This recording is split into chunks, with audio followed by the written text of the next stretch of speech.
The Apollo University, University of Leicester, 35 lakhs fees for 3-year BTech CSE UK.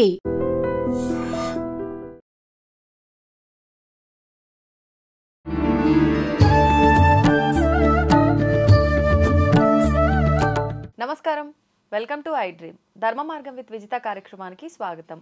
ప్రస్తుతం మనతో పాటు ఉన్నారు ప్రముఖులు శివరుద్ర సాధువు గారు. ఇప్పుడు వారితో మాట్లాడి మరిన్ని మంచి విషయాలు అడిగి తెలుసుకుందాం. నమస్తే అండి. నమస్కారం అమ్మా.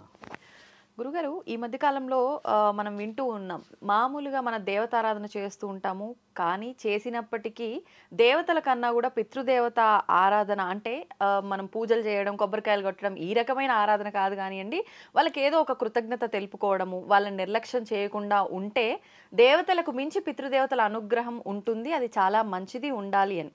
మరి వాళ్ళకు కృతజ్ఞత తెలుపుకోవాలి అని అంటే ఖచ్చితంగా వాళ్ళకి సంబంధించిన తిథులు, ఆ డేట్లు అవన్నీ చూసుకోవాలి. అవన్నీ మాకు గుర్తులేవండి అనుకునే వాళ్ళు, అరే ఎట్లా మేము దానివల్ల ఇబ్బంది పడుతున్నాం అనుకుంటారు. పితృదేవతలకి మనం ఏ రకంగా కృతజ్ఞతలు తెలుపుకోవచ్చు, వాళ్ళకి కృతజ్ఞతలు తెలుపుకోకపోతే పితృశాపాలు అని చెప్పి వస్తున్నాయని చెప్పి అంటున్నారు. నిజంగా ఈ పితృశాపాలు ఉన్నాయా? ఉంటే వాటి నుంచి ఎలా బయటపడవచ్చో వివరించండి. అంటే మీరు అడిగిన ప్రశ్న ఏంటంటమ్మా, అంతరార్థమైన ప్రశ్న. ఇప్పుడు ప్రజెంట్ మన కలియుగంలో ఈ విలువలు లేకుండా బ్రతుకుతున్న కొందరు, లక్షలకి పరిగెత్తి ఉద్యోగాల రీత్యా ఎక్కడెక్కడో సెటిల్డ్ అయిన వాళ్ళకి ఇది చాలా వివరంగా వర్తిస్తుంది. చూడమ్మా, పూటకు గతి లేని ఇంట్లో కూడా కుటుంబం ఉంటే దానికి ఉన్నంత విలువ ఎక్కడ రాదు. కుటుంబాలన్నింటినీ మనం కోల్పోయి ఉన్నాం. ఇప్పుడు భార్యాభర్తలు, పిల్లలు ఇద్దరే ఉంటారు, తర్వాత ఉద్యోగాలకు వెళ్తారు, వాళ్ళు చిన్న చిన్న కుటుంబాలు, ఉమ్మడి కుటుంబాలు కోల్పోయారు. మీరు అడిగిన విషయ వివరణలో కృతజ్ఞత అంటే మీ ప్రశ్నలో ఏంటంటమ్మా, పెద్దవాళ్ళకి మనం కృతజ్ఞత ఈ 15 రోజుల్లో ఎందుకు ఇవ్వాలి? ఇప్పుడు కృతజ్ఞతలు బ్రతుకున్నప్పుడు మన వాళ్ళు ఎందుకు ఇవ్వలేదు?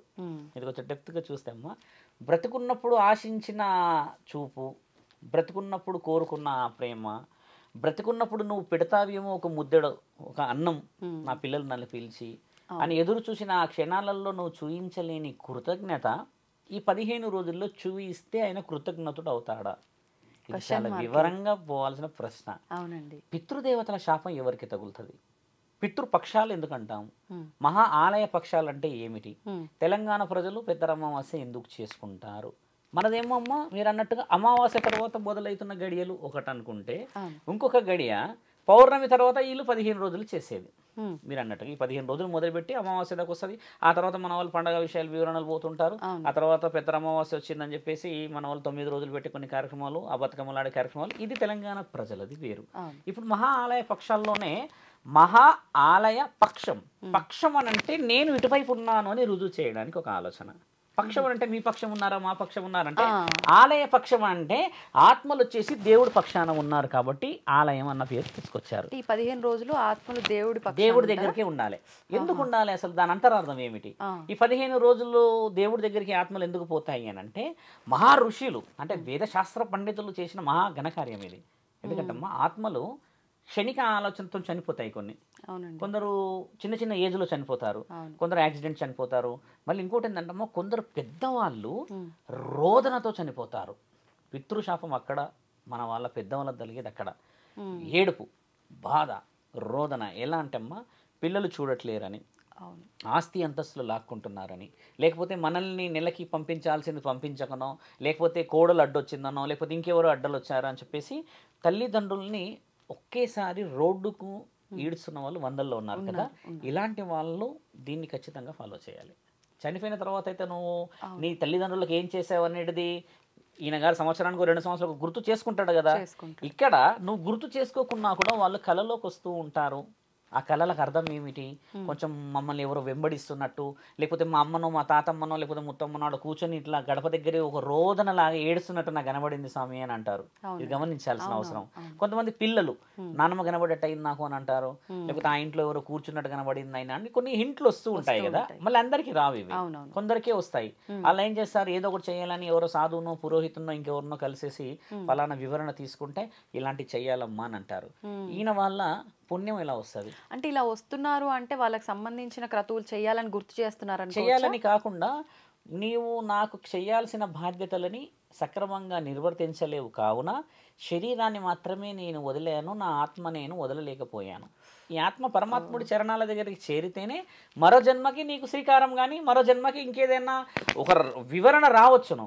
నీకు ఇక్కడ సంతృప్తికరమైన జీవితమే నువ్వు చూడనప్పుడు, పిల్లలు నిన్ను ఏదో ఇబ్బంది పెట్టినప్పుడు, నీవు చేయాల్సిన బాధ్యతలకు ఆస్తులకు అంతస్తులకు గొడవలు పడినప్పుడు నీ తల్లిదండ్రులు మరి నువ్వు పెట్టిన కురివి స్వీకరించరు. ఇదొక విషయం అయితే అమ్మా. చాలామంది యూట్యూబ్లో మన గురువులు సాధువులు పురోహితులు చెప్తున్న విషయం ఏంటంటే అమ్మా, పితృపక్షాలలో మన వాళ్ళు చేసిన పాపాలని లేదా మన వాళ్ళు కలలో కనబడుతున్న ఒక దోషాన్ని మనం ఒక పూజ చేస్తే ప్రతిఫలం ఎలా వస్తుంది అన్న విషయం చాలామంది వివరిస్తున్నారు కదమ్మా. ఈ పితృపక్షాలలో కేవలం ఒక పురుషుడి ద్వారా మాత్రమే ప్రతిఫలం వస్తుంది. ఇది పురుషుడు చేయాల్సినది. పురుషుడు ఎందుకు చేయాలి?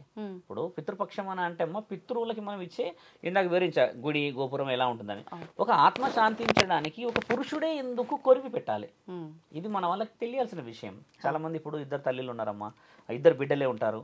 తర్వాత నాన్న వయసు అయిపోయి ముసలాడైపోయి కాలం చేసిందని అంటే కొరివి పెట్టేటోళ్ళు ఎవరు ఉండరు అని ఆ పిల్లల ద్వారా బాధపడితే బాబాయ్ పిల్లలను ఇంకెవరు పిల్లలు పెట్టిస్తారు.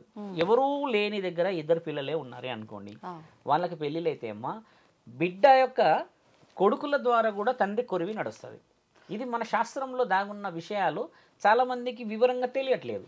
ఎందుకంటే అమ్మా ఒక పురుషుడే ఎందుకు పెట్టాలి స్వామి? ఇప్పుడు ఒకవేళ మీరన్నట్టు ఆ బిడ్డలకి పెళ్ళిళ్ళు అవ్వలేదు, పెళ్ళయి మనవడు ఉంటే పర్లేదు వాళ్ళతో చేయించవచ్చు, మరి అప్పుడు పరిస్థితి ఏంటంటే? మంచిది.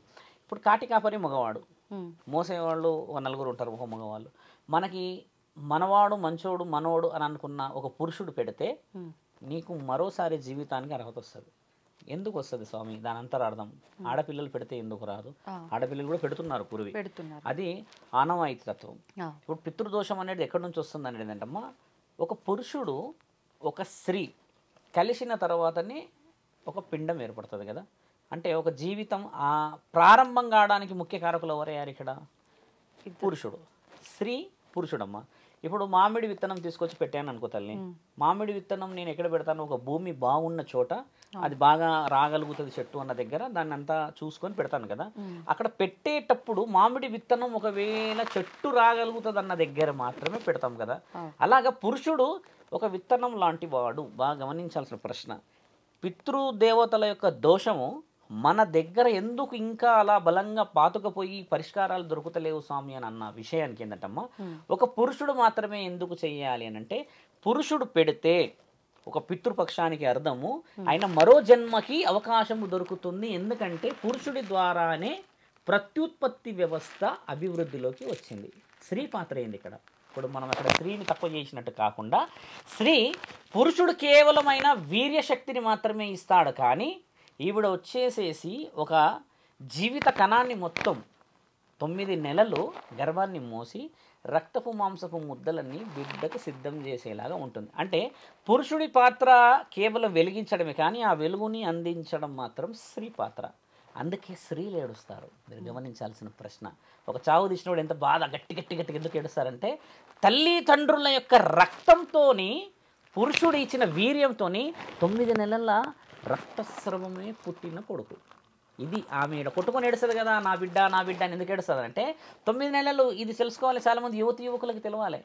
ఇలా ఏమిచ్చావు అని అంటే 9 నెలల రక్తస్రవం ఆపేసిన తర్వాత ఆవిడ మాయా అని ఒకటి, బిడ్డ ఎంత బరువు ఉంటే అంత బరువు ఇంకోటి ఉంటుంది. ఆఫ్టర్ డెలివరీ అది కూడా బయటకు వచ్చిన తర్వాత ఎంత బ్లడ్ ఫ్లో వెళ్ళిపోయి కంప్లీట్గా అన్కాన్షియస్ పోయి వస్తారు వాళ్ళు. అంటే రక్తపు మాంసపు ముద్దలతో వచ్చిన శరీరము మళ్ళీ నీవు ఇంకొక రక్తపు మాంసపు ముద్దలకి శ్రీకారం చుట్టేది పురుషుడే. ఇంత అంతరార్థం చాలా అవసరం. విత్తనం పెట్టిన వాడు గొప్ప కాదు, కానీ విత్తనం పెట్టేవాడి అవసరం ఉన్నది అక్కడ. స్త్రీ పురుషుల మధ్యలో కలయిక తెలుసుకోవాలి. ఇప్పుడు మీరన్న దోషాలు ఎక్కడి నుంచి వస్తాయి?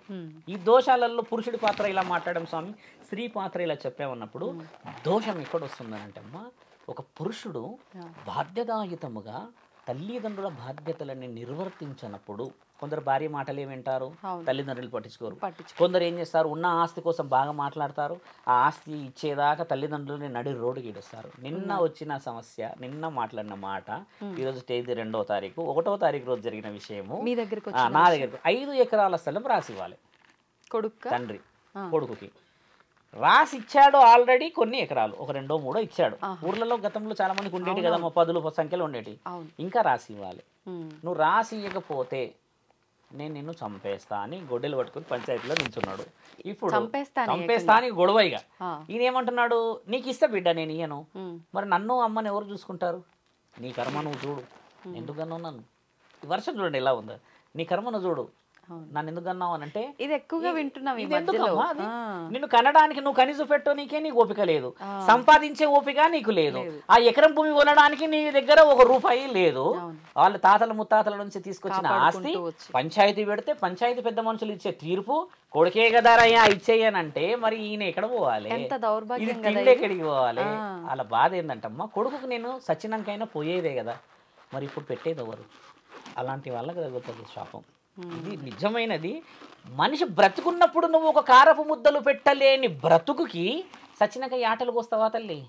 దశదిన కర్మ అని బోర్డులు పెడతావా, నీవు 10 మందిని పిలిచేస్తావా, సన్నాయి పెట్టేసేసి పెద్ద పెద్ద పాటలు పెట్టేసేస్తావా? అంటే ఇక్కడ కూడా వాళ్ళ కోసం చేస్తున్నది కాదు, వాళ్ళు ఒకవేళ ఏమన్నా చూపించుకోవడానికి ఒకటి, మళ్ళీ నాన్నగారికి ఏదో మర్యాదలు చేసినట్టు అని చెప్పించినారు కదా, అలాంటి వారి ఇంట్లోకి వర్తిస్తుంది. నీ తల్లిదండ్రులు ఎప్పుడు కూడా పిల్లల యొక్క కళలోకి వచ్చి దయ్యాలు భూతాలకి భయపడిపోయారు. చాలా మంది నెగిటివ్ పోర్ట్రేట్ పోతుందని నేను కొంచెం డెప్త్గా చెప్తున్నాను. ఆత్మ కళలో కనబడింది అని అంటే మన పెద్దలు బిడ్డ మంచి లేకపోతే పుట్టడానికో లేకపోతే శ్రీకారానికో అవకాశం ఇవ్వమని చెప్పి, లేదా మీరు మమ్మల్ని గుర్తించలేరు అని చెప్పడానికి మాత్రమే ఒక అవకాశానికి వస్తారు. అంతేగాని వాళ్ళు దయ్యాలయ్యారు భూతాలయ్యారు మా ఇంట్లో గాలి తిరుగుతుందని తిరుగుతున్న వాళ్ళు చాలా మంది ఉన్నారు. ఇప్పుడు మీ నాన్న ఉన్నాడమ్మా, నీ కళలో కనబడ్డాడు, మీ తాతే అనుకుందాం, మీ తాత నీ కళలో కనబడ్డాడు అని అంటే నీ కళలో వచ్చి నీ పీక పిసుకుతాడమ్మా మీ తాత? ఎట్టి పరిస్థితుల్లో పిసుకడు. ఎందుకంటే ఆయన ఒకటి బాధల రీత్యా మిమ్మల్ని కోల్పోయి మిమ్మల్ని చూడలేక, నీ పెళ్ళి అయితేనో లేకపోతే నువ్వు డాక్టర్ అయితేనో చూడాలన్న ఆ కోరిక ఉండిపోయి ఆయన అలాగే మీకోసం ఎదురు చూస్తూ ఉంటాడు. ఆయన మనసు అక్కడ ఆగిపోయి ఉంటుంది. ఒక సాధువు ఒక పురోహితుడు చేసేది పిండ ప్రదానం అదే.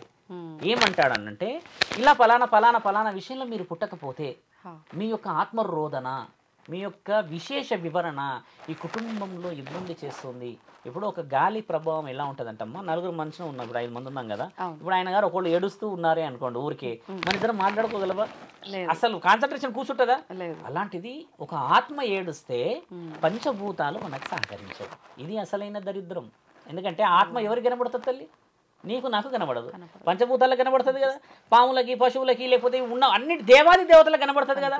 దేవుళ్ళు పిలుస్తేనేమో ఆయన పోడు, ఎందుకంటే ఈయనకేమో మీరంతా ఇష్టం, మీరేమో ఆయనని పట్టించుకోరు, ఆయననేమో ఇంట్లో నుంచి బయటికి రాడు. మరి ఎంతకంటే పెద్ద రోదన పితృదోషం. మరి పితృదోషాలు ఎలా వస్తాయో తెలుసుకోవాల్సిన అవసరం చాలా ముఖ్యం. పితృదోషాలు వచ్చే దారి ఇదే. ఇది నువ్వు చేసిన పొరపాటు. నువ్వు కుటుంబ బాధ్యతలను సక్రమంగా నిర్వర్తించి, వాళ్ళు ఇంకొక విషయం ఏముందంటే, ఒకప్పుడు పురుషుడు పుట్టే వరకు పిల్లల్ని కనేవాళ్ళు. ఇది ఒకటి వివరణ బలంగా మన దాంట్లో బలంగా ఉంది. 7 మంది పురుషులు పుట్టిన తర్వాత పిల్లలు పుట్టేవాళ్ళు ఎక్కువ శాతంగా, లేదా 2 బిడ్డలు 3 కొడుకులు, లేదా 4 కొడుకులు 2 బిడ్డలు. అప్పుడు ఆడపిల్లలు తక్కువ ఉండి కొడుకులు ఎక్కువ కనిపించేవాళ్ళు. చూడండి దోషాలు ఎలా ఉన్నాయనంటే అమ్మా, నీ యొక్క పాపాన్ని ఒక పరిహారంగా తీసుకోపోవడానికి ఒక వంశ ఉద్ధారకుడు పుడతలేడు. అంటే మనం ఇప్పుడు ఎంతటి ప్రమాదంలో ఉన్నామో మీరు గమనించండి. తాగుబోతులకు కూడా పిల్లలు పుడతారమ్మా, మంచి మంచి పర్సనాలిటీస్కి పిల్లలు పుట్టరు. మీరు గమనించండి. కొంతమంది అంటారు ఏమో వాడు బాగా తాగుతాడు వరకు 4 పిల్లలు సావేరంటారు. కొంతమంది ఈయన వెజిటేరియనే, బాగా డైట్, ఇంకా జిమ్లకు పోతాడు, కండలు తీసుకొస్తాడు, ఇక పిల్లలు పుట్టలేరు అంటారు. దీని అంతరం అర్థం ఏంటంటమ్మా, కొన్ని శరీర లోపాలు అయితే కొన్ని పూర్వజన్మలో ఉన్న కొన్ని పాప విమోచనలు చేసుకోవడానికి మార్గాలు, కొన్ని దోషాలు పడతాయి, కొందరికి ఇంకేదో దోషాలు ఉంటాయి. దాన్ని అంతరార్థాలు ఎందుకు చెప్తున్నా అంటమ్మా, పితృదోషం అనేది మనకి ప్రమాదం అని చెప్తున్నారు, చాలా మంది చెప్తున్నారు. దానికి పెద్ద పెద్ద పూజలు ఏవో కూడా లక్షల పూజలు పెట్టి చేస్తున్నారు అని అంట. నిజంగా ఇప్పుడు మన తల్లిదండ్రులు బాధపడుతున్నారు కాబట్టి వాళ్ళకి ఆ బాధ లేకుండా చూసుకోవడం ఎలా అనేది మనం చూసుకోవాలి. ఈ పూజ చేస్తే వాళ్ళ ఆత్మ శాంతిస్తుంది. చాలా మంచి ప్రశ్న. ఇప్పుడు నేను ఇందాక అడిగిన విషయం కూడా ఏంటంటమ్మా, ఎక్కడో బతికేసేసి ఎక్కడో అనాథాశ్రమంలో ఉన్న వాళ్ళ తల్లిదండ్రుల ఆత్మలు చనిపోయిన తర్వాత శాంతిస్తాయంటారా? ఉన్నప్పుడు నువ్వు చూడలేవు. ఇప్పుడు నేను ఓపెన్గా చెప్పే విషయం కూడా ఏంటంటమ్మా, కొంతమంది అమ్మాయిలు ఉన్నారు, అబ్బాయిలు ఉన్నారు, లవ్ మ్యారేజ్ చేసేసుకొని కొంచెం కులమనో లేకపోతే పరపతనో అడ్డం వస్తుంది కదా, వాళ్ళందరూ ఏం చేస్తారంటమ్మా, ఈ తల్లిదండ్రులను దాపరికంగా కలుస్తారు. అంటే పిల్లలు ప్రేమతో కలుస్తారు కదా, ఈ దాపరికంగా కూడా కలవనీయకుండా తల్లి రోదన, ఇక్కడ ఈ బిడ్డ రోదనతో పిల్లలు అనేసేసి మెంటల్గా డిస్టర్బ్ అయ్యి ఒకరోజు కాలం చేసిన వాళ్ళందరూ ఏం ఆలోచిస్తారు? ఫస్ట్ వాడు తెలుసా అమ్మ, మరో జన్మ ఉంటే కలిసి ఉండాలి. మరి కలిసి ఉన్న సమయంలోనే విడగొట్టిన ఆ మహానుభావులకు కానీ ఆ ఆడపిల్లలకు కానీ ఇది వర్తించదా అంటున్నాను. ఇక్కడ వర్తిస్తుంది. ఇది శాపం అమ్మా. నువ్వు ఉన్నప్పుడు చూసుకోలేని, ఇప్పుడు 50 సంవత్సరాలే మన లైఫ్, 100 సంవత్సరాలు తండ్రి రాశాడు, నీ నోట్లో 70 ఏళ్ళు అయితే పనిలే ఉండవు, ఇంకా 30 సంవత్సరాలు ఎందుకమ్మా, అదైతే మనకు పని చేయదు. ఇంకొక 15 సంవత్సరాలు అయితే యవనమో చిన్నపిల్లలాగా పోయినావు. ఉన్నదే 20 సంవత్సరాలలో నువ్వు బంధాలు, భావ్యాలు, ఫైనాన్స్, ఎమోషన్స్ ఎన్నో క్యారీ చేసేసి అసలైన విలువ అమ్మా నాన్నలను లేకపోతే మనల్ని నమ్ముకున్న వాళ్ళను వదిలిపెట్టేస్తే వాళ్ళు ఇలా చూడలేకుండా శరీరాన్ని వదిలిపెట్టిన తర్వాత శాంతిస్తారు అని అంటే శాసనం ఒప్పుకోదు.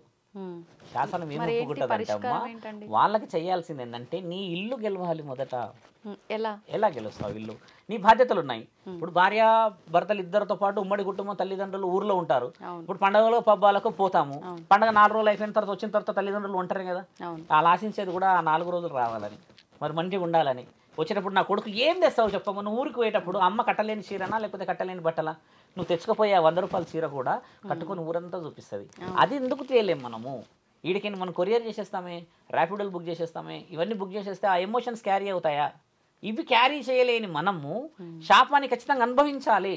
పూజలు ఏం చేయాలి స్వామి అని అంటే, పూజలు నీ తల్లిదండ్రులకి నువ్వు చేయాల్సిన అత్యంత ముఖ్యమైనది ప్రేమ, అభిమానము, విలువలు. ఈ పూజతోనే కదా ఆ రోజు మహాగణపతి తల్లిదండ్రుల చుట్టూ తిరిగి మీకు మించిన మహా దేవుళ్ళే లేరు ఈ లోకాన అన్నందుకు ఆయన సకల కార్యసిద్ధుడయ్యాడు కదా. అక్కడ రుజువు చేయబడిన శాసనం మనది. అలాంటిది ఉన్న మనము తల్లిదండ్రుల్ని గౌరవించక, బాబాయిలో మామయ్యలను గౌరవించక, కించపరుచుకొని విలువలు కోల్పోయిన తర్వాత పితృపక్షం పెడితే న్యాయం ఎలా జరుగుతుంది? ఇక్కడ పితృపక్షం పెట్టినప్పుడు ఎక్కడ న్యాయం జరుగుతుంది అంటమ్మా, వాళ్ళ పాప పరిహారం పండిపోయింది, లేకపోతే వీళ్ళు నిజముగానే మనస్ఫూర్తిగా క్షమించబడిపోయారు, మీరు లేని సమక్షంలో బాధలను అనుభవించిపోయారు అన్నప్పుడు వీళ్ళ ద్వారా ఆ పెట్టే ఎవరైతే ఆ పలానా తాతనో నాన్నమ్మనో ఎవరు ఉన్న వ్యక్తులు పెడితే అమ్మ వీళ్ళిద్దరు పెట్టే అర్హత సరిపోదని చెప్పే ఒక పురోహితుడు వస్తాడు, నేను వీరికి గురుస్థానాన్ని నా మీద నమ్మకం ఇవ్వండి, మేము ఆత్మల బంధాలను కలుపుతాము, పూర్వజన్మ నుంచి మరో జన్మకు శ్రీకారం చుడతాము అని చెప్పినప్పుడు పిండం పెడతారు. పిండం ఎందుకు పెడతారు చాలా గమనించాల్సిన. పిండం ఏ రూపంలో ఉంటుంది మీరు చూసారా? ఇప్పుడు నేను గమనించి చూడండి, తెల్లగా ఉంటుంది. తెల్లగా ఎందుకు పెడతారమ్మా పిండం? దశదిన కర్మలనేమో యాటలు కోసేసి ఇక్కడ నుంచి బోటి, తలకాయ, కాళ్ళు ఇలా ఇట్లా పెట్టిన వాళ్ళు పిండం ఎందుకు పెడతారు? పిండం ఎందుకు పెడతారంటే నీవు వచ్చి కాకి రూపంలో ఆత్మ వచ్చి, ఆత్మ రూపంలో కాకి వచ్చేస్తుంది. కాకి ఎందుకు వస్తుంది అది కూడా తెలియాలి మన వాళ్ళకు. చాలా మంచి కాకి గోల చాలా పెద్దది. పరమశివుడి నెత్తి మీద కూర్చున్న ఒకే ఒక పక్షి కాకి. అక్కడ పార్వతీమాత కూడా తండ్రి భుజం మీద చేతేనికే ఎన్నిక జరుగుతుంది ఆయన ధ్యానంలో ఉన్నప్పుడు. మహాముక్కంటి ధ్యానంలో ఉన్నప్పుడు ఆయన నెత్తి మీద కూడా పోయి కూర్చునే ఒకే ఒక్క పక్షి కాకి. ఏం చెప్తుంది? ఎట్లా చెప్తుంది? అక్కడ పోయి ఏం చేస్తుంది కాకి? అసలు ఆయన దగ్గర ఎందుకు తిరుగుతుంది అంటే, కాకి పరమాత్ముడు ఇచ్చిన ఒకే ఒక్క వరం ఏందనంటే, అది ఒక రోజు అడుగుతుందంట, అయ్యా ఎక్కడ లేని ఈ మర్రి చెట్లు లేకపోతే పెద్ద పెద్ద ఈ చెట్ల మధ్యలో నన్ను పెట్టేసావుగా, ఇది తీసుకొచ్చి కాల్ చేస్తుంటారు అందరూ, పూడు చేస్తుంటారు అందరూ, వాళ్ళందరూ ఏమో ఇక్కడ నుంచి పోరు, ఈ చెట్టు కిందనే ఉండిపోతారు, ఏం చేయాలి అంటే, అది ఇల్లు కదా, తండ్రి ఉంటాడు కాబట్టి వాళ్ళు కూడా అక్కడే ఉంటారు, ఏం చేయాలి అని చెప్పి అడిగినప్పుడు తండ్రి ఏమంటాడంట, ఇప్పుడు మీకు కావాల్సినది ఒక విలువ, ఆ విలువ రావాలి, ఆ విలువ రావాలి అంటే నువ్వు నాకు ఒక పని చేసి పెట్టాలి అని అంటే ఏం చేయాలంటే, నా పిల్లలు నేను ఆత్మబంధువు పరమాత్ముడు, మనం ఏంటంటే మా శరీర బంధాలమ్మ మన అంటే రక్త మాంసం ముద్దలతో వచ్చిన వాళ్ళం, కానీ మనకంటే ముందు పరమశివుడి యొక్క గర్భం నుంచి వచ్చిన వాళ్ళం మనం. అదే అగ్నిలింగం, ఆత్మలింగం అంటారు. ఆయన ఫిల్టర్ చేసి వచ్చిన తర్వాతనే నన్ను ఒకలాగా తీర్చి పంపుతాడు కదా.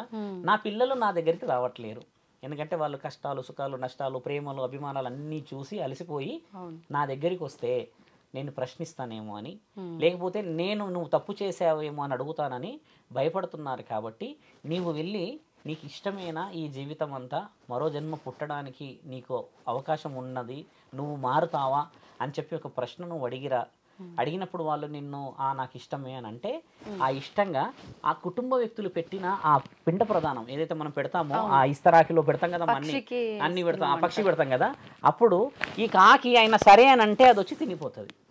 ఇది శివపురాణంలో రాయబడి ఆయన ఆజ్ఞ. ఈ కాకి ఏం చేస్తుంది అని అంటే, పోయి మాట చెప్పేసి వస్తుంది అక్కడ, నీకు ఇష్టమేనా, మరి నీకు ఇష్టమైతే నేను నీ రూపాన వెళ్ళి తినేసి వస్తాను అని అంటే, ఒక ముద్ద తీసుకొని తినగానే ఈ ఆత్మ పరమశివుడిలో లీనమైపోతుంది. ఇది శాసనం అమ్మ, మన దగ్గర రాస్తుంది. ఇది చాలా చిన్న విషయం కాదు. కాశీలో పెద్ద పెద్ద పెద్ద గురువులు చెప్పేది కూడా ఆత్మబోధన ఇదే.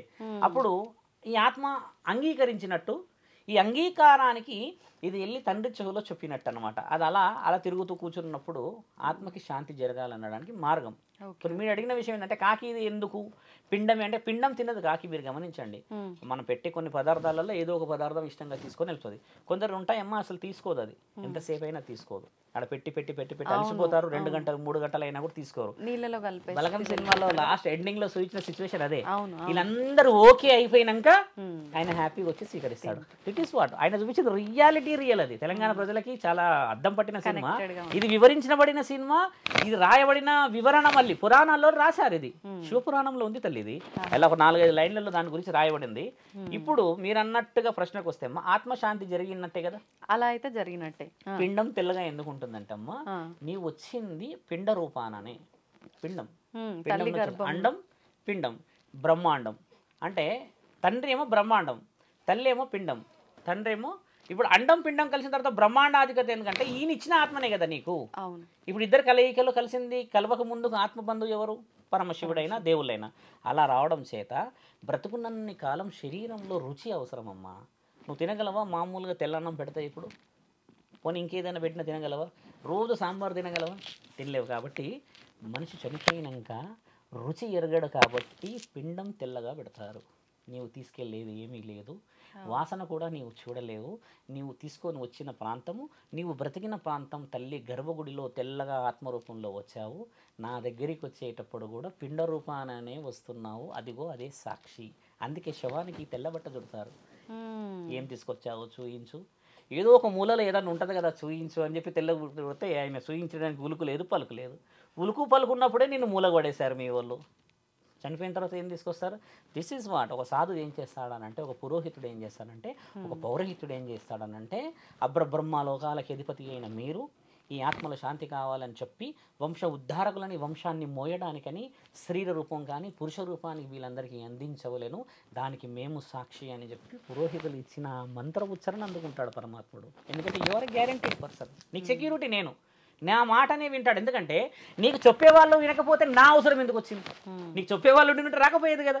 ఇప్పుడు కోట్లు సంపాదించావు కానీ నీకు గురువు లేకపోతే ఒక పెద్ద వ్యక్తుల మాట లేదు కదమ్మా. ఇప్పుడు దైవశాసనాలు ఇవన్నీ చాలా ముఖ్యం. మీరు అన్న పితృపక్షాలు, మహాలయ పక్షాలు ఈ 15 రోజుల పని అయింది. ఇన్ని చెప్పారు స్వామి, ఎప్పుడైనా అవుతుంది కదా అంటే, ఈ 15 రోజుల పని ఏంటంటే అమ్మ, ఈడ మహాముక్కంటి 15 రోజులు పిల్లలను స్వీకరించడానికి కూర్చుంటాడు. కనీసం ఎప్పుడన్నా రండి నా దగ్గరికి, మీరు చనిపోయినప్పుడు రాలేరు. అంటే ఇలా శాంతించని ఆత్మలన్నిటికీ 15 రోజులు జగన్మాత వచ్చే సమయానికి నా పిల్లలని ఎప్పుడన్నా స్వీకరించయ్యా శంకర. కనీసం ఆ ఆత్మలు తిరగకుండా పొలిమెరలలో తిరిగి రోదనతో, బాధతో, దుఃఖముతో ఏడుస్తున్న వాళ్ళని దరి చేర్చుకోమనంటే తండ్రి అన్న మాట ఏంటంటే, అమ్మ ఇష్టంగా ఆ పిండాన్నన్నా స్వీకరిస్తేనే నేను నా పిల్లలని నాలో కలుపుకోగలను. ఎందుకంటే అనుమతి లేనిది ఆయన స్వీకరించలేడు. కాబట్టి ఆ పిండం పెడితే అక్కడ మీరు అన్నట్టు నీళ్ళల్లోనే పోతాయి. మరి నీళ్ళలో ఎందుకు పోతుంది ఇది కూడా తెలుసుకోవాలి చాలా మంది. నీళ్ళలో ఎందుకు వేస్తారు ఆ పిండం తీసుకుపోయి అంటే, ఒకప్పుడు మన దగ్గర హస్తికలు కలిపేది నీళ్ళల్లోనే ఉండేది. ఎందుకంటే ఒకప్పుడు కాల్చడమే ఉండే కదా, పూడ్చడం లేదు. పూడ్చడం ఎందుకు పూడుస్తున్నారంటే అమ్మ, అది ఒక జ్ఞాపకం.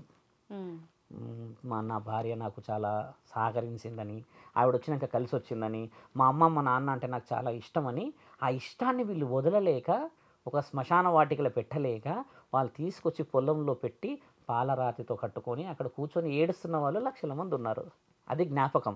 అలాంటిది చేయడం కూడా మన దాంట్లో విరుద్ధమే. కానీ మనం మనుషులను ఆపగలమా?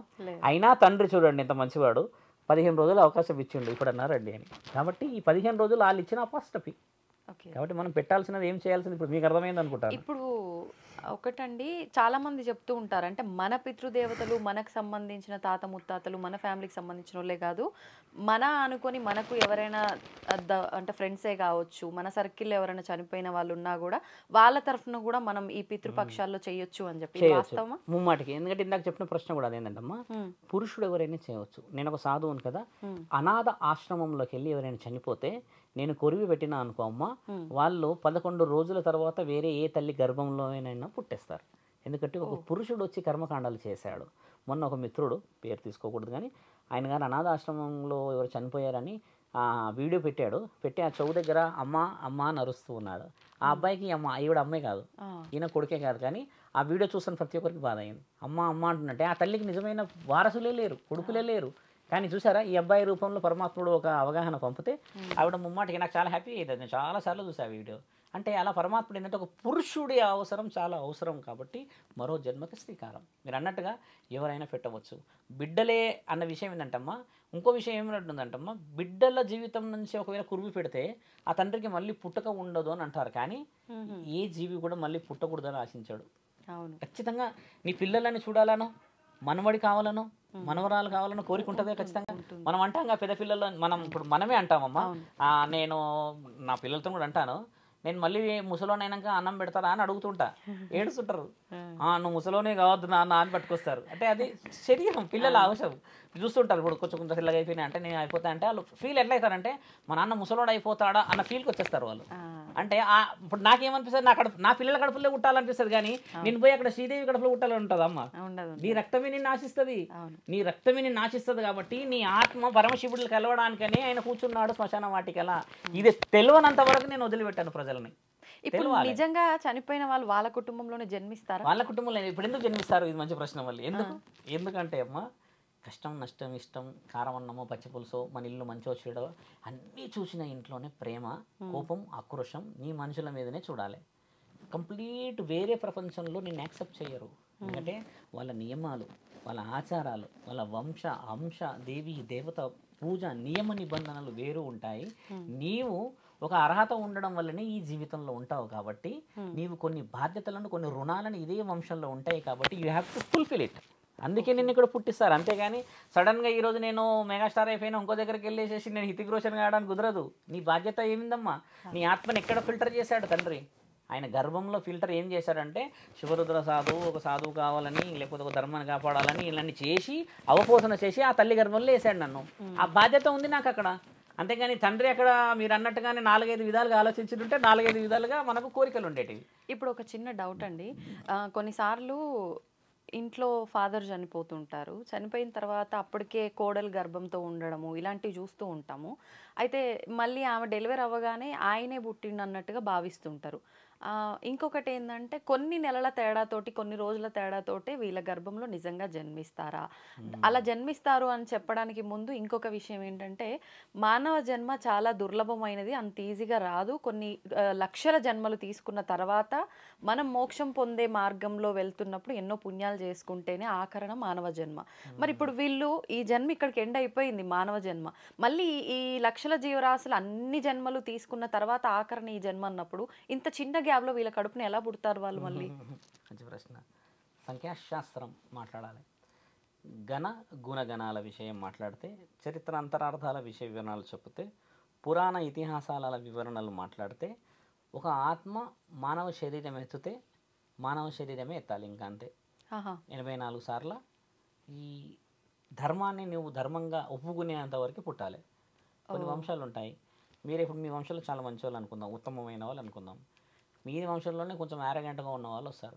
మీరు ఉత్తమమైన వాళ్ళు అయిపోయారు అనుకో అమ్మ, మీకు ఇదే వంశంలో అప్పర్ హ్యాండ్ ఉన్న మంచి బ్రతుకు పరమాత్ముడు ఇస్తాడు. ఎందుకంటే నీ వల్ల కొన్ని స్థాపించడం, కొన్ని పాటించడం జరుగుతాయని. యారగెంట్గా ఎవరైతే ఉంటారమ్మా, ఆయన గారు మళ్ళీ ఇదే దాంట్లో పుడతాడు. అట్లా పుట్టి పుట్టి పుట్టి పుట్టి పుట్టి ఒకరోజు ఆయన కూడా నేను ధర్మం వైపే ఉన్నాను అన్నంత వరకు పుట్టిస్తూనే ఉంటాడు.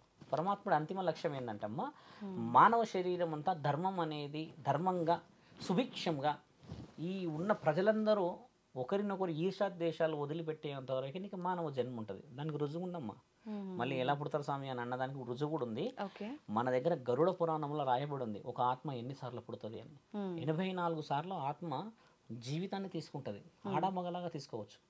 ఒక అతను చెప్పాడు కదమ్మ మొన్న గుజరాత్లో, నేను ప్రీవియస్ జన్మలో ఆడదాన్ని ఈ జన్మలో మగవాడిని అని చెప్పాడు. మొన్న ఒక ఆర్టికల్ వచ్చింది. అది అట్లా ఉండదు. అట్లా ఎందుకు చెప్పిండు ఆయన అంటే, ఆయన కొన్ని ఊహాజితమైన హింట్లు ఇచ్చాడు ఆయన. అది పేపర్ ఊరికే వస్తుందా అమ్మ? ఊరికి పేపర్ దాకా వస్తుందా? కొన్ని రిఫరెన్సెస్, కొన్ని ఆధారాలు తీసుకొని చేస్తారు కదా. అలా కొన్ని ఉండడం వల్ల ఏమవుతుందంటే అమ్మ, పూర్వజన్మలో నువ్వు బాధ్యతలను స్వీకరించడానికి ఉన్న ఆ తరుణంలోనే 84 సార్లు ఎందుకు పుట్టిస్తాడంటే, మనిషి 84 సార్ల కంటే ఎక్కువ ఒక జన్మకే వద్దనుకుంటున్నాం మనము 80 సార్లు ఆయన వాయిస్తాడు మనల్ని.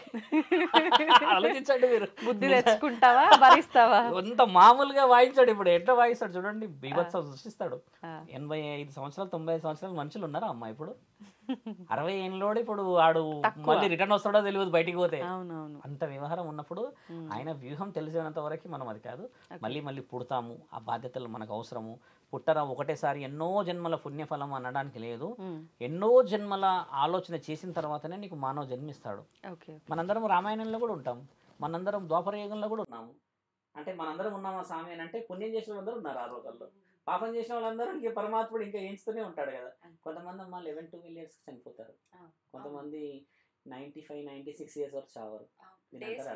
చనిపోతున్నారు కదా. ఎందుకు చనిపోతున్నారంటే అమ్మ వాళ్ళ యొక్క జన్మ అక్కడ ఒక రహస్యంగా కొన్ని వివరాలు రాయబడి ఉంటాయి. అంటే నేను చెప్పలేను, కానీ ఇప్పుడు ఈయన 12వ ఏటనో 13వ ఏటలో చనిపోవాలంటమ్మా, గత జన్మలో నీ బాధ్యత ఒకవేళ 60 సంవత్సరాలు ఉన్నదనుకోమ్మా, 74వ ఏటకి ఈ బాధ్యత తీరుతుందంటే ఆ బాధ్యత కళ్ళారా చూడడానికి ఉంటాడు ఈయన, అంతే. ఈయన బాధ్యత అదే. తర్వాత ఈయన కాలం చేసేసి మళ్ళీ పుడతాడు. ఆ 14 సంవత్సరాలు బ్యాలెన్స్ జీవితాన్ని ఆయన అనుభవించక తప్పదు. కొంతమంది తల్లులు ఎంత బాధపడతారు మరి చిన్నప్పుడు. అదే నెంబర్ ఆఫ్ కాల్స్ వస్తాయి, వాళ్ళు చెప్పడం బాగోదు. అలా ఎందుకు వస్తాయి అని అంటమ్మా, గత జన్మ రహస్యాలు చాలా వివరంగా రాయబడిన శాస్త్రమే సంఖ్యాశాస్త్రం. నేను అని మాట్లాడుతుంది రుజువుతోనే. ఇటు కూర్చున్నాం కదా అని ప్రజలని మభ్యపెట్టడం చెప్పకూడదు, వాళ్ళకి ఇవన్నీ తెలియాలి. పురాణాలు చదువుతున్నారా అమ్మ ఈరోజు ఎవరన్నా? చదవట్లేదు. ఎక్కడో కొంత పెద్ద మనుషులే అంటే పురాణాలు ఇతిహాసాలు చదువుతున్నారు ఎవరు తెలుసా అమ్మ? మీరు మళ్ళీ గుండెల మీద చేతులు వేసుకోవాలి. పనులు లేని వాళ్ళు, తర్వాత ఓపిక లేని వాళ్ళు చదువుతున్నారు. యవనంగా ఉన్న వాళ్ళు, వెరీ హెల్దీ ఉన్న వాళ్ళు చదవాలి అని అంటాను నేను. రామకోటి రాస్తారా మీరు? రాయరు. రామకోటి ఎవరు రాస్తారు తెలుసా అమ్మ? ఓపిక లేని వాళ్ళు పెన్ను పట్టుకొని కూర్చుంటారు, ఎందుకంటే పుణ్యం సంపాదించాలి అని. ఆ సమయంలో రామకోటి రాసి కనీసం అప్పుడన్నా పుణ్యం వస్తే చనిపోతారని. నేను అనేది ఏంటంటే అమ్మ, 5-6 సంవత్సరాల నుంచి రాముడు, తర్వాత దేవుళ్ళు వీళ్ళందరూ గొప్పతనం తెలుసుకుంటే 50-60 సంవత్సరాలకి నువ్వు కొన్ని వందల తరాలకి ఎంతటి నిదర్శనం అయి ఉంటావు. ఇది వచ్చినది మారాలనేది మా ముఖ్యమైన తాపత్రయం. కాబట్టి మహా ఆలయ పక్షాల వివరణ తెలుసుకోవాలి. తెలంగాణ ప్రజలు కూడా అమ్మ ఇప్పుడు 9 రోజులు చేస్తారు. ఈ 15 రోజులు ఆచరించని వాళ్ళు పెద్దరమాస రోజు అంటే ఇక్కడ వ్యత్యాసం ఎలా వచ్చిందంటమ్మా, ఆంధ్ర ప్రజలు ఎక్కువ పాటిస్తారు ఇది, తెలంగాణ ప్రజలు పెద్దరమావాస్య అనగానే గతం మొదలు పెడతారు. కానీ మనం మీరన్నట్టు చేయాల్సిన పద్ధతి అంతా పిండ రూపంలో చేయాలి చనిపోయిన వాళ్ళకు. కానీ అంటే అంతటా పిండ రూపాన చేసేది కూడా ఎలా అంటే అమ్మా, చాలా మంచి ప్రశ్న అన్న తల్లి. అవసరం పిండ రూపాన అవసరం లేదు. ఇప్పుడు పిండ రూపం అనేది నువ్వు ఎప్పుడు చేయాలంటమ్మా, ఆత్మఘోష వినబడుతుంది.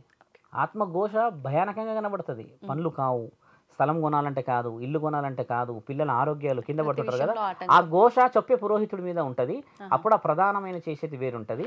ఇప్పుడు మనం అనేది ఏంటంటమ్మా, ఆలయ పక్షాలు అనేది ఏంటంటమ్మా, బలమైన భోజన వసతులను ఏర్పాటు చేసి ఒక ఇసరి నిండా పెట్టి ఆ పూజా నియమ నిబంధనలు పురోహితుడు మంత్ర ఉచ్చారణ ద్వారా చేసేస్తే ఆయన గారు వచ్చి స్వీకరించి వెళ్ళిపోవడం. ఆయన వచ్చేసి తినడం చేయడం ఉండదు, దాన్ని చూసి స్వీకరిస్తే పరమాత్ముడు తీసుకొని వెళ్ళిపోవడం. మీరు అన్నట్టుగానే ఈ పిండం పెట్టేది చేసేది ఇదంతా ఏంటంటమ్మా, అది వంతులో వస్తుంది. మళ్ళీ పురోహితులు చెప్తారమ్మా కొంచెం ప్రమాదకరంగా మలుపున్నది, కొంచెం వివరణ బాగలేదు, దాన్ని ఇలా చేయాలనేది విషయం. నేను అనేది అంటమ్మా, రుచికరమైన భోజనం చూసిన తర్వాతనే వాళ్ళు పిండాన్ని స్వీకరిస్తారు.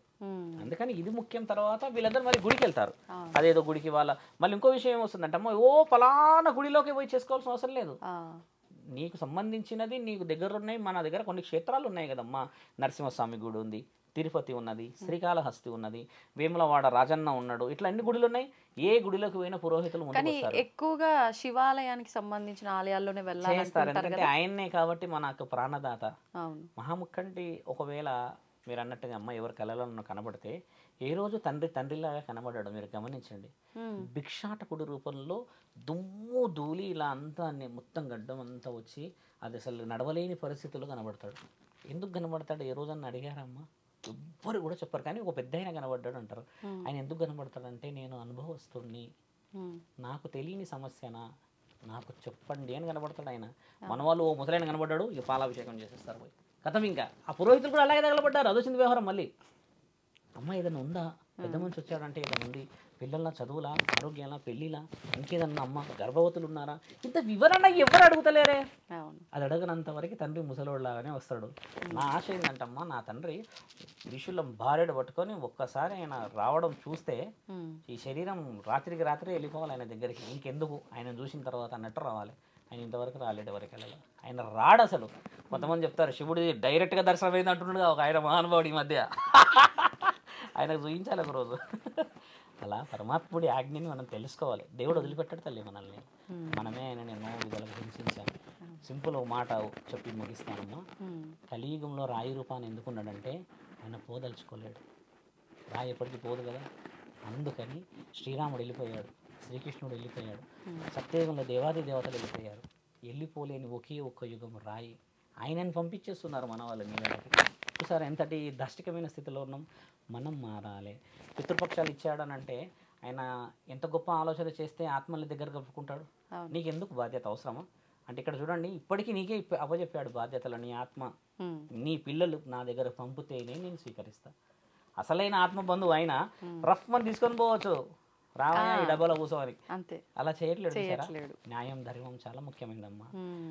గాడ్ ఎక్కడ గ్రేట్ అంటే నువ్వు ఉన్నాడని తెలుసుకున్నప్పుడే గ్రేట్. ఇప్పుడు మనం విలువలు బాంధవ్యాల కోసం ఇంత తప్పించిపోతున్నాం కదా, డైరెక్ట్గా శివుడు మన ఇద్దరి మధ్య వచ్చి నిలబడ్డానే నమ్మం మనం. అదే మీ నాన్నగారు వస్తే నువ్వు వెళ్ళి ఎత్తుకుంటావు, ఏ నాన్న సడన్గా వచ్చినావు ఏమైంది అని.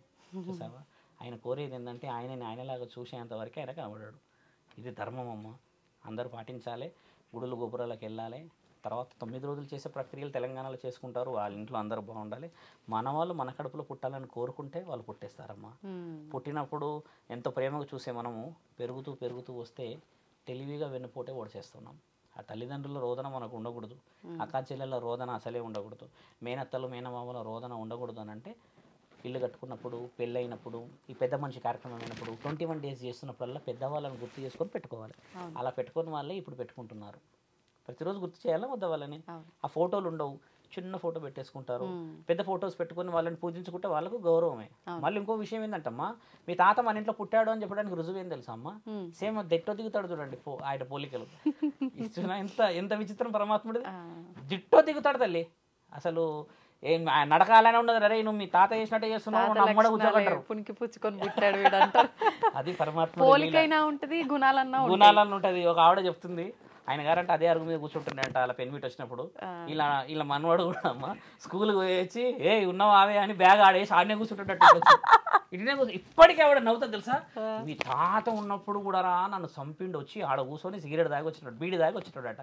ఒక 10 నిమిషాలు తాగుతారు పెద్ద మనుషులు అప్పుడు అలవాటుగా అమ్మ. ఇప్పుడు ఈయన కూడా వచ్చాట బ్యాగ్ పడేసి ఆడనే కూర్చుంటాడట వచ్చి. అంటే ఆమె ఆనంద బాష్పాలు. అలా పరమాత్ముడు వదిలిపెట్టాడు తల్లి ఇప్పుడు. కాబట్టి ధర్మంగా ప్రజలందరూ ముందుకు పోవాలి కదా. ఆ ధర్మాన్ని పాటించే ప్రతి కుటుంబం నిజంగా సుభిక్షతని సౌభాగ్యాన్ని నిజంగా పరమాత్ముడు ద్వారా రావాలనేది ఒక సాధువులాగా నా కోరిక తల్లి. నమశివాయ. చాలా చక్కటి వివరణ ఇచ్చారండి, చాలా సంతోషం, ధన్యవాదాలు. తవ్వుతున్న శివలింగం సరే దాన్ని అట్లా కప్పేసేయండి, చూపించదండి. కృష్ణ ఇస్ దేర్, మూర్తి పూజ కాదు, సాక్షాత్ బ్రజేంద్ర నందన భగవాన్ ఉన్నారు మూర్తిలో. ఏమీ ఆశించకుండా ఆరాధించే వాళ్ళు కూడా ఉన్నారా ప్రభుజీ? నిజమైన భక్తి అంటే మనకు తెలియదు కాబట్టి. And don't forget to subscribe to iDream. And for more videos, Please subscribe to iDream. Please subscribe to iDream. Please subscribe iDream. And please subscribe to iDream. For more videos, subscribe to iDream. please like, share and subscribe to the channel. Congratulations iDream. Subscribe to iDream. Subscribe to iDream. So subscribe to iDream Media. iDream ki iDream team andarki huge congratulations. Please subscribe iDream Media. Please subscribe to iDream. Subscribe iDream. Please subscribe to iDream. iDream అంటే నా కళల ఛానల్ను subscribe చేసుకున్న నోరు తిరుగుతలేదు, మీరైతే గంట గుర్తు కొట్టండి. For more such videos, please subscribe to iDream. Subscribe to iDream. Please subscribe to iDream. Please subscribe iDream Media. Please do subscribe to iDream. Please subscribe to iDream Media. For best entertainment and information, please subscribe iDream.